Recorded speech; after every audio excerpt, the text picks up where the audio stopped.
Hello, welcome to Chat with Dr. Kat. I'm Dr. Kat. So nice to have you today.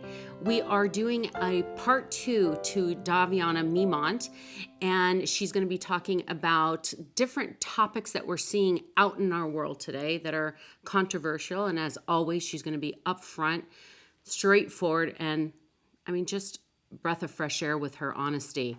So if you have not yet seen the part 1, please, it's a must. Go back and look at part 1, the episode with Daviana talking about her life, thoughts about kids, transitioning, so much important information. And again, everything should be leading towards breeding of and exploring acceptance and tolerance and kindness in the world. So we're going to go with part 2 here, and we are going to get into some pretty big topics that we are seeing in our world. So Daviana, thank you so much for part 2.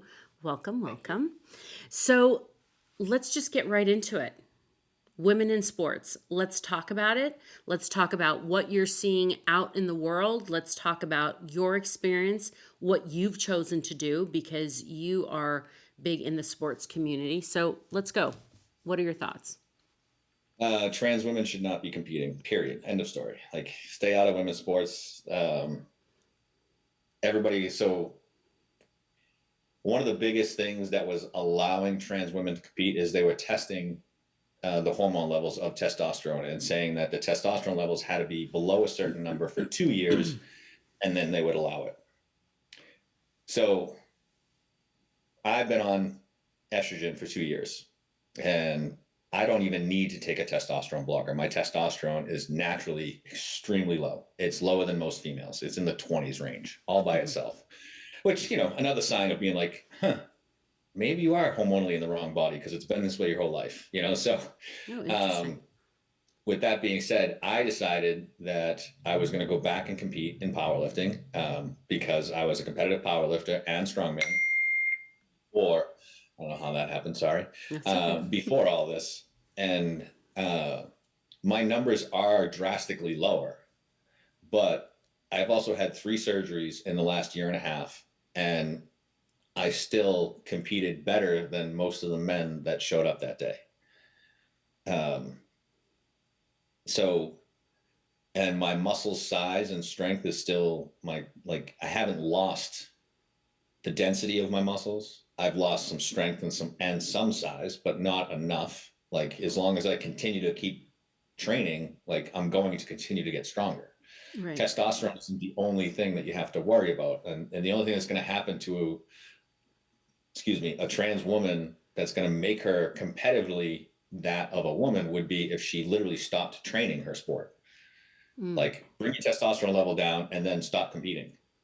And then maybe you'll eventually get to the level of a woman, but it's the chances of that happening are slim to none. Because if you want to compete, you're not going to stop training. Therefore, your muscles and your tendons and the strength of your bones and, your desire to be competitive isn't going to go anywhere. You're going to continue to be able to push further and harder. Your lung capacity as a man is bigger. You don't lose that. It stays there. You don't lose the size of the muscle belly, the strength of the muscle belly. It's all still there.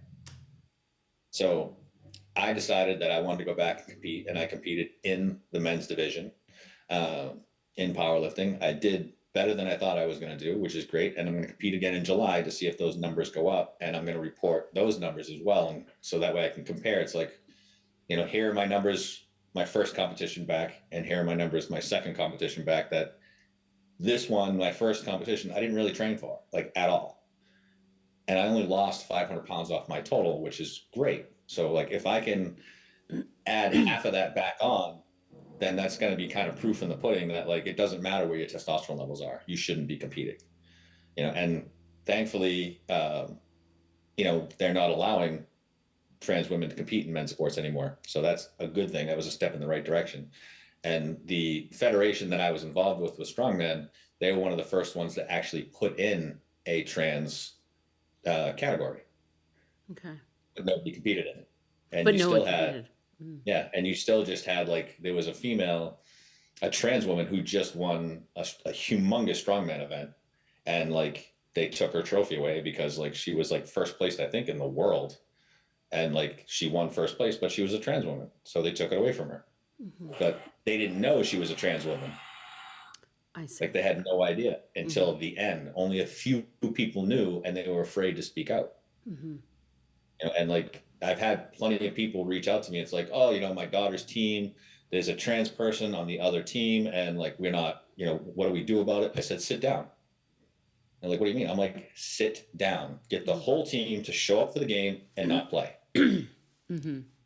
I'm like, and make a statement. Make sure the coach is on board and be like, we're here, we showed up, but we're forfeiting because we're not playing against a trans person. Period.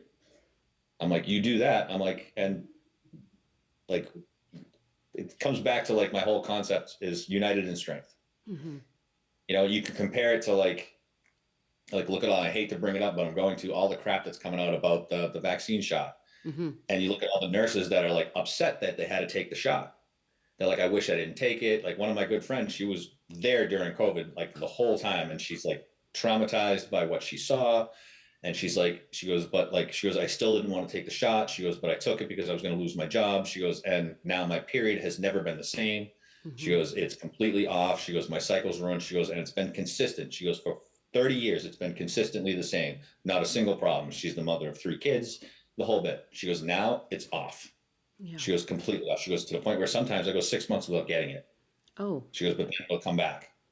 She goes, and I know this is a side effect of that shot. And then you look back at it and it's like, well, how could we avoided that?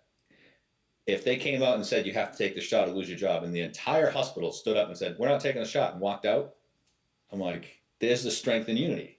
I'm like, and we don't have it. And we don't have it in any position. But with sports and kids and even adults, like you have so many kids will be like, oh, I don't want my daughter to sit down. I don't want my son to sit down because there's scouts coming to watch them play. The chances of your child becoming a pro athlete is less than 0.1%. Right. One game to prove a point is not going to be an issue. So that's how I try to tell people to deal with it. And same thing with other people doing other things. Like just, there's no need. I don't know why this is happening. I'm so sorry. That's okay. But that was a really good point. You know, everybody does, you know, think that their child is going to be, you know, this next amazing player. And look, you put a lot into it and you hope that they can have their goal and get there. But it's true. Sometimes there is a need to stand and make a point. I have a question. Why do you, and maybe I'm wrong, but why don't we hear that there's any problems with transgender men in sports? One, I don't really think they play sports. And they don't win, right? They don't win. And like, not only that, but it's also clearly more obvious. So like, I mean, how would you go about that? If you have a trans woman that decides she wants to play sports and she decides to play sports as a woman, unless it's a drug tested thing where like, you can't say no to her because she is a biological woman. Right. You know what I mean? So it's not like you'll be able to say no because unless she's in a some sort of a sport that is sanctioned and actually drug tested, you won't be able to say no. Right. But she's a biological female. And, and it's not like she's going to go and compete against the guys that have been men their whole life because she's, no matter how much testosterone she's on, she's going to get her ass kicked if it's a physical sport, you know? And well, you have some people that are like, I've seen some people reach out to me complaining about like, oh, well, there's a trans man playing on an all-girls chess team. And I'm like, it's chess. Who cares? Right. Like, I understand the point, but really it's chess. What are you supposed to say? Right. Like he has a bigger brain than you do? Like... Right. Yes. Like, would it really be a chess, like separated gender teams? Like, give me a break. Well, yeah, because I just feel like, you know, from everything that I've been seeing and from what I've been hearing from different sources, that it's not an issue for trans men because they're not winning. They're going up against biological men. They're not winning. It's not an issue. It's become an issue in women's sports because they're winning. Yeah, and the biggest issue with it the most is like when you look at someone like the swimmer, the person who ran track, and it's like, all right, so you already competed as a male. And as a male, Mm-hmm. you made it to like the top 25 in the world. Mm-hmm. That's really friggin' good. But you decided you're going to transition and now you want to compete on the world stage against women. Like, let's not ignore biological fact. Men are stronger than women, period, by nature, in every way, Right. shape, or form. Mm-hmm. So if you're going to take a man who's top 25 in the world in the men's division and put him against the top 25 of the women, of course he's going to win. He's going to beat every one of them. Mm-hmm. And if he doesn't, I'd be shocked. So like that's not fair at all, because not only is it not fair to the first place person, but now you bump the 25th person off the list. And then the next list down, you bump the person on the bottom of that list down. So it's a trickle effect where you're affecting a bunch of athletes to make their chance to get from states to regionals to national to worlds. Like, you're affecting numerous people along the way. If you lose one rank at the top, it trickles down and everybody loses a rank. Mm-hmm. You know what I mean? So it's not good in any way. The only time I think it's fine, which I don't agree with because I don't agree with kids transitioning, is, I played soccer as a kid, and you had like the U6 team, which was kids under 6. You had the U8 team, the Right. kids under 8, U10, the U12, went all the way up to U14. And it was boys and girls on every team because it was just any kids under this age. And Right. it went in 2-year brackets. And then after that, you were in school sports. Mm-hmm. So it didn't really matter, so like. I remember here in California with my kids, it didn't actually even go that far here. It only went, I want to say, maybe until they hit like first grade. Once they hit first grade, maybe second, you could find something. After that, it's a complete division. And it was because one started showing, that they were just in different categories. So there was no longer anything co-ed at that point. But what do you say? Okay, what do you say to the trans woman who says, "I've been competing all my life. I've been training. Why is it this seems unfair to me that I can now not compete as a woman? I want to be a woman, and I want to be able to compete in my sport." What do you say Well, to you get her? back to that thing we covered right from the episode 1. You want to compete as a woman and you want to be a woman, but you're not a woman. Mm-hmm. You're a trans woman, which means you are a biological man. Go back and compete with the men and deal with the fact that you made a choice. Now there's a consequence to that choice. You're going to be weaker. Mm-hmm. You can compete. No one's telling you you can't compete. Go compete, but you're still a man, so you're still going to compete in the men's division. It's that simple. Okay. So then now with your experience, because I did see the video of you in the lifting competition, how were the men with you there? I was mainly knew quite a few of them, but nobody cared. Nobody cared. Nobody cared. No issues, no. Nothing. That's great. Nothing whatsoever. I think a lot of that, again, is how you were saying in episode 1. It's learning how to carry yourself when you're going through transition. A big part of it is that emotional stability with self, accepting self, being confident with self. And you're right. You said, you can walk into a room or walking down the street with your head down, no eye contact, nothing.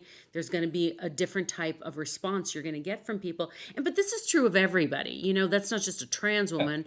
It's of everybody. If you're walking with confidence, there's this one great video, and it's a woman walking into a room, and same outfit, same everything, and she walks in head down, fidgeting, trying to fix things, doing everything, walking in, and then it instantly, halfway through her walking down this long entryway, she switches to walking in confident.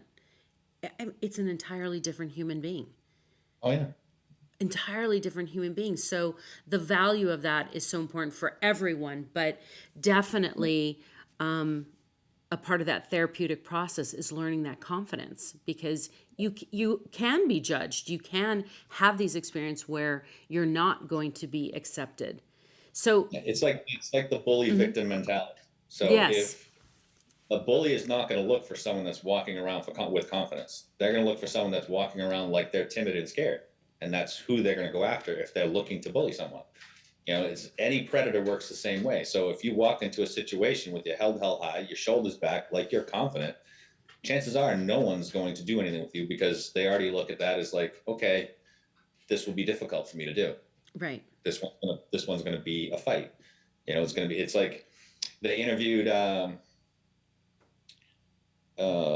who's the world's like most renowned pedophile. They did an interview on him and asked him like, how did you choose your victim? Because he did boys, girls, didn't matter the race.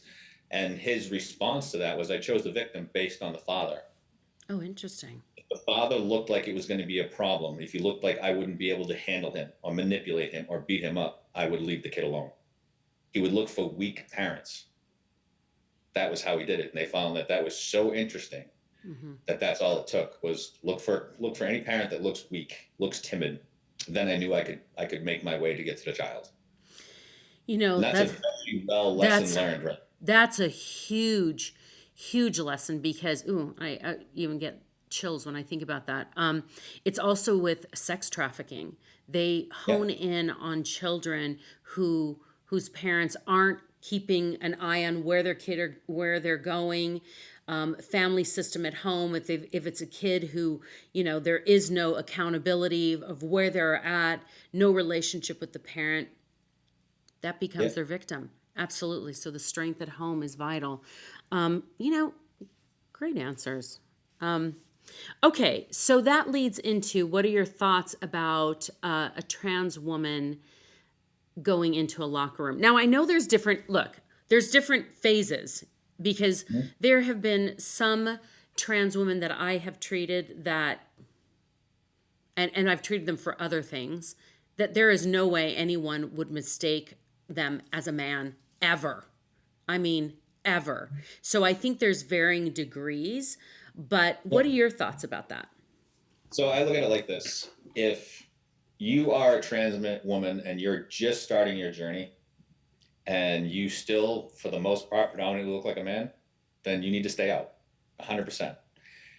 If you still have your bottom half, you need to stay out 100%. Can you say why? Why after, when you say, if you have your bottom half, you stay out, why? I mean, it's obvious, but why? Why? Because people will still look at you as a threat. And that's a problem. Now, here's the thing.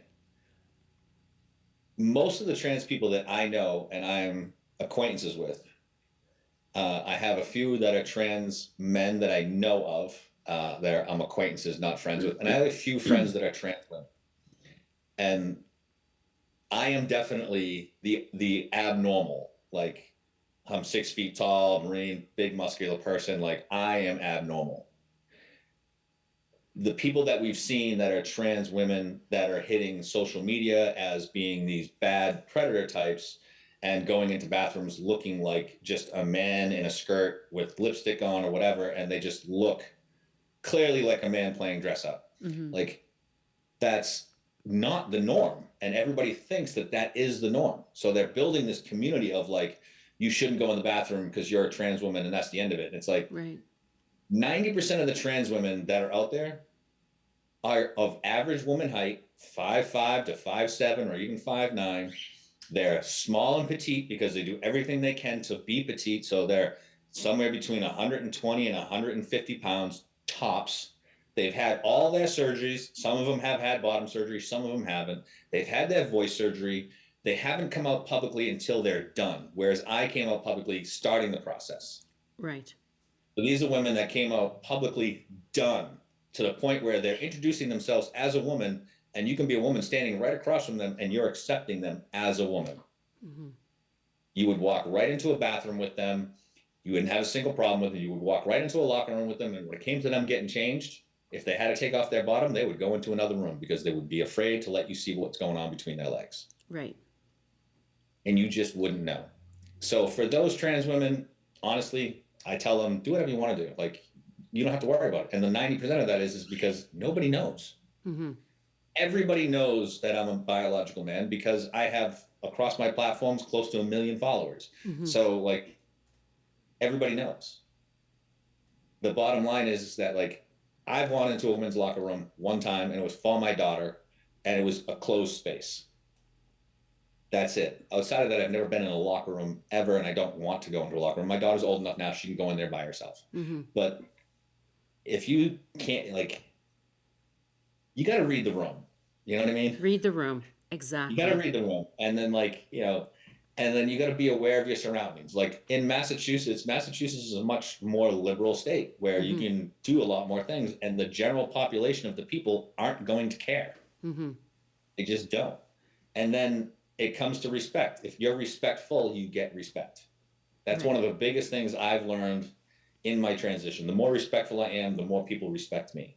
So I Right. try to be as respectful as possible and stay away from those areas as much as I can. Period. Um, but what we're seeing on the internet is just not the norm. And everybody wants to classify as this is what trans women are doing. And it's like, I can find like about a dozen instances where people have said, "Oh, this person went into this room and it aggravated me, or I was upset by it." And then there's a video where there was someone claiming to be trans in a women's restroom masturbating in I a saw that. stall, like Yeah. ridiculous. There was like another guy that like looked like he was a crack addict, like wearing like a short jean shirt and had makeup on. He's like, "Get out of my way! I'm going in there." And it's like clearly you're putting on an act and you're a creep. Like, Or but the thing completely is, mentally unstable. yeah, we're seeing these situations and they're Yeah. being polarized. Correct. And people are seeing the same situations over and over again. So they're thinking, like, okay, here's a few bad apples. So now the whole entire anybody that's a trans woman is like this. Mm-hmm. And it's like, no, that's the few and far between. And it's like people are dealing with this issue just like they would deal with like the George Floyd issue. Mm-hmm. It's like, oh, one bad cop did this, so now they're all bad. Defund the entire police. Correct. And it's like Right. I look at people and I'm like, if this is the way you're going to live your life, then like, and if you're religious, you better stop going to church because there was all those priests that got arrested for, Mm-hmm. doing things to the little boys. Like, so why are you still going to church? Why do you support any church? Because it happened in so many churches. Why are you supporting the church? Right. Like, they're not all bad. Stop making it seem like they're all bad because they're not. Mm-hmm. Judge the person, not the entire community. Correct. Because there's bad people everywhere that do bad things, and the bottom line is that we won't be able to stop the bad people from doing bad things. No. And when a predator wants to hurt you, a door with a sign on it that says women's room is not going to stop him. Right. If you're a target, you're a target. That's it. And that doesn't matter. And like, that's my point of view on it. And it's just, I'm never going to intentionally walk into a women's locker room ever. And now I go to a water park with my daughter that's indoors. I go there with my bathing suit already on. Mm-hmm. I go in the pool. We spend time there, whatever. When we leave, I dry off as best as I can, and I put loose clothes on top of my wet bathing suit, and we leave. Right. That's it. End of story. What you just said was, I mean, it's powerful. It's powerful because it's very, very true. People tend to see a few bad apples or a few videos where I saw that one in the stall where you saw the shadow of the guy masturbating and okay, I mean, it can be alarming for some people when you see something like that and you just feel, I mean, honestly, I would have turned around and just walked out. And said something to somebody. Absolutely, I would have said something to somebody.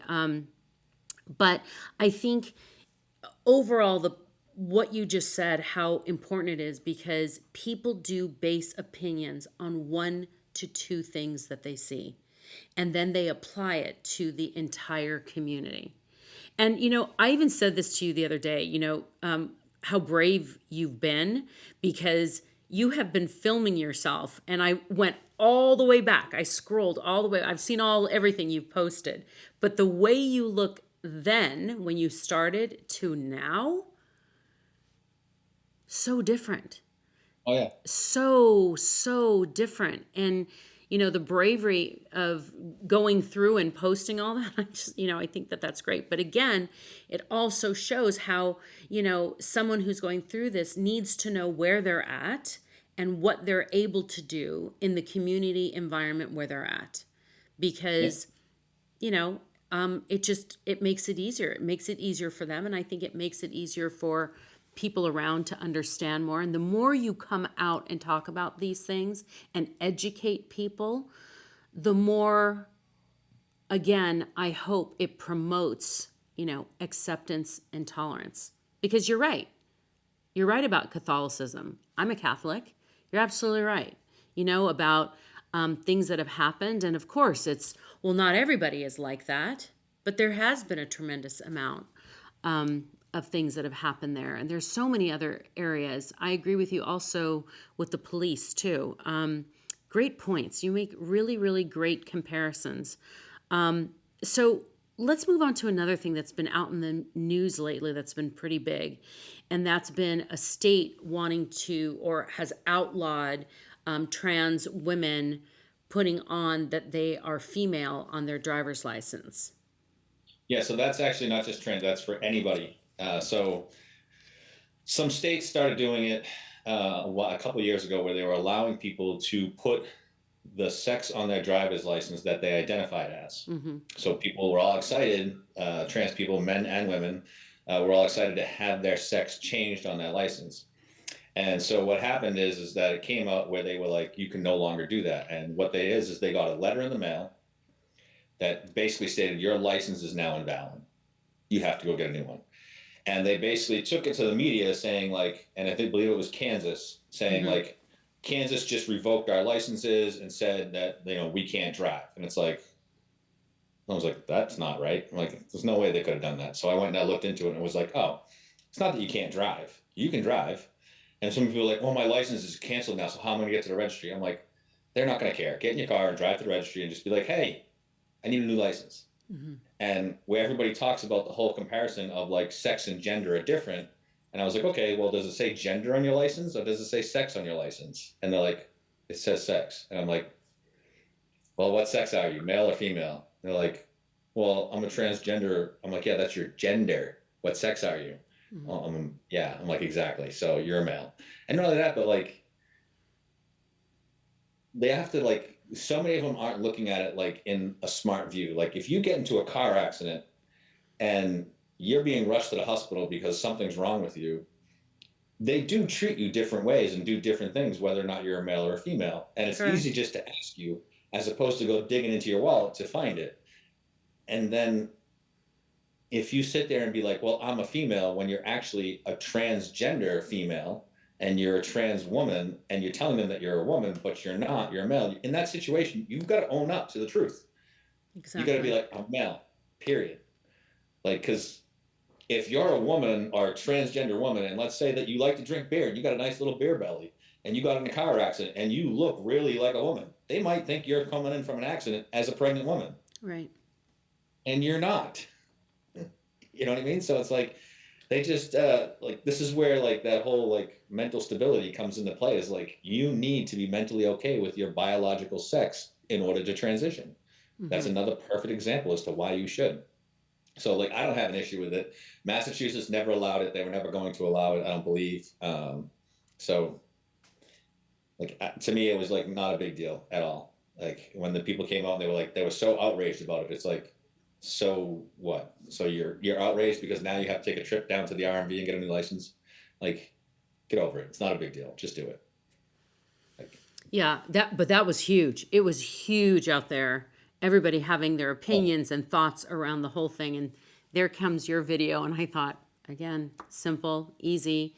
And it is a great way to look at it because, for the most part, no one, when you get your license, and if you even say, oh, look, I got a new license, no one is looking to see. I don't think anyone ever looks to see. Looking at the picture. Yeah, they're looking at the picture. Maybe they'll sneak looking at the birthday. If someone's not saying birthday, other than that, no one is looking at anything else. Oh, yeah, absolutely. I got a new license 2 years ago because I needed one. And I went there dressed as a female. I got a new picture on my license of me as a female, but it still says male on the license. And I'm Right. like, I don't care. Look at the picture. The picture is me. Like I now have it. Like, and my Costco card is the first thing I got my name on. My Costco card now has a picture of me, and Hmm. it says Daviana. And I was like so excited. I'm like, oh my God, look at this. My first, it says my It's name on it. official. Like, it's great. It's official. So great. Oh, that's great. Okay, so one of the questions that I realized that I didn't ask in part one that I do think it's important, but before we get there, is there anything else that you think that's out in our world that we should discuss that you think people misunderstand or don't really look at in the right way? The biggest thing that people I would say misunderstand is sexual preference. They That's what I was going instantly to think that ask you. if you transition, Hmm. that means your sexual preference, you transition because you're gay. And so many people would first come to me and be like, I don't get it. Like, why can't you just be gay? Like, why did you have to be a girl to like men? And I'm like, who said I was gay? And they're Right. like, well, why else would you transition? I'm like, You're missing the you think point. that I changed all this about myself, put myself through all those surgeries and all that pain and hormones just so I could be with a man? Like, are you serious? Like, I can do that easily. Right. Uh, but no, like, yeah, so many people like just equate that because there is a lot of transgender women that still that go after men afterwards, and but most of them that I know of were gay to begin with, um, and they didn't transition because they were gay. They transitioned because they literally felt like a woman. Right. And there's a few couples that are viral on social medias that like Alexis Blake is one of them, and her and her husband, like they were together and married as two men, Hmm. and she went through her transition fully, and they've been out and about it the whole thing, and she's awesome. She's from the UK. She's a great woman, a great person to like talk to and stuff like that, and she's very open and honest. Um, and she's beautiful. You would never know that she was ever a man. You know, Hmm. but like it, and the other thing too is like hormonally, is people told me this. They're like, oh, the longer you're on hormones, the more you're gonna like men. And I'm like, huh? They're like, oh yeah, it changes you. And I will say it does. It does have an effect. Like I went from being a confident man to where I could be like, oh yeah, that's a good looking guy. Like I was confident enough in my Hmm. own masculinity to be like, I can tell when there's a good looking guy in the room. Sure. To now I'm like, oh shit, he's hot. And then I'm like, fuck, did I just say that out loud? you know, um, and as far as my sexuality is concerned, because everybody wants to know and ask, like I consider myself just open. Like I'm predominantly attracted to women, and I ultimately want a female partner in my life for the rest of my life. Hmm. If we're open and we involve other people in the bedroom, like what goes on behind my closed doors is my business. If it's with Right. men or trans women or whatever, like that's my business. Am I ever going to be like, oh, I won't do that? Like I just don't care. Like so I'm fun sexual. That's it. That's my new Fun quote. sexual, yes. That's in one of your videos as well. That's so funny. Okay, look, this has been fantastic. This has been absolutely fantastic.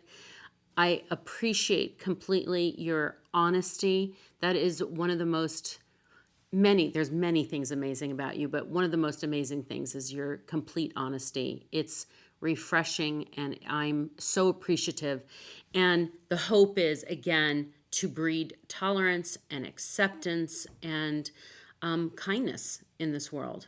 Because the more we know, the better it is. What's that phrase? The more you know, or what is it? The more you know, the better you are, or when you know better, you do better. That's what it is. When you We know know better, you do better. And that really is what it's all about. It's knowing how to be with other people and accepting other people. So thank you. Thank you so much.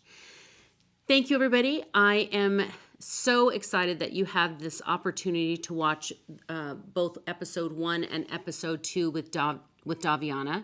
I almost said Memont, Daviana Memont.